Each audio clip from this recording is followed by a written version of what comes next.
My experience playing modern shooters started on the Xbox 360. My console was bundled with Call of Duty Modern Warfare 2, and I sunk a lot of hours into Infinity Ward's successful shooter. I was never that good, but I had a lot of fun, and especially loved running around knifing people in the face. I can still remember when I cleared out a foxhole, knifing 3 or 4 enemies in a row.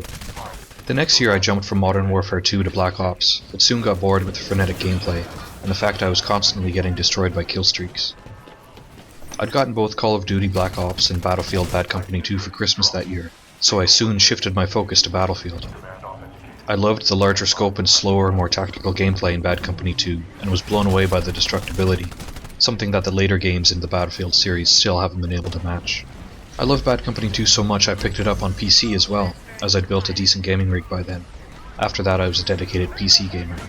My friends and I put hundreds of hours into Bad Company 2 and the Vietnam expansion. When Battlefield 3 came out, we moved into that, leaving the tight gameplay and destructible environments for larger levels and increased scope. Although we played a lot of BF3, we eventually burned out on the title, even through the many expansions. The game stopped being fun as the skill gap increased between me and my opponents. I wasn't willing to put in the effort needed to get really good, as I found myself bored of the game. This cycle continued with Battlefield 4, only faster.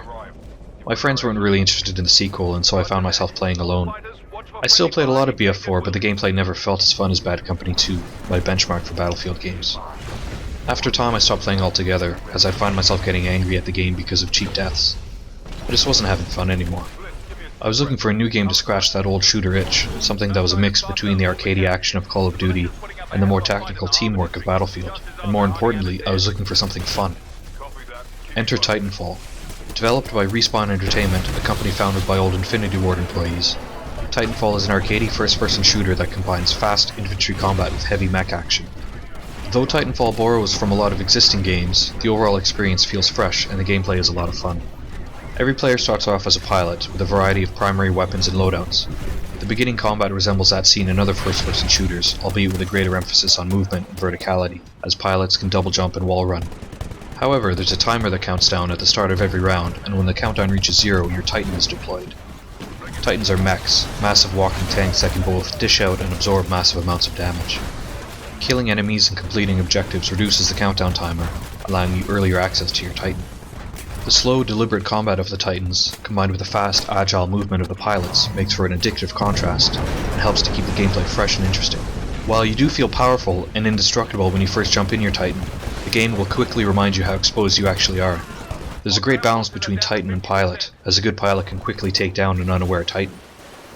All pilots are given an anti-Titan weapon, such as a rocket or grenade launcher. However, my preferred method for taking down Titans is running up to one and jumping on its back, prying open an access panel in the heavy armor, and unloading my weapon into its exposed circuitry. That's definitely my favorite part of the game. There's something so satisfying about destroying a Titan this way, like Legolas taking down the Oliphant. Everything in Titanfall feels so accessible and welcoming to new players. Although the teams are limited to 6 players each side, there are a number of computer-controlled NPCs spread around the maps. They'll fight with each other and attack the pilots. Killing them is usually pretty trivial, but you get decent points for your side, and their addition helps to create the impression that you're one element in a greater war. If your FPS skills aren't that developed, or if you're new to the game, killing grunts and specters introduces you to the Titanfall combat, while helping your team at the same time. In time, your Titan will drop, and you'll get to experience the other side of Titanfall combat, no matter your skill level. I know some people complain that Titanfall is spoon-feeding you, a shooter for people who suck at shooters, Titanfall's for babies, etc.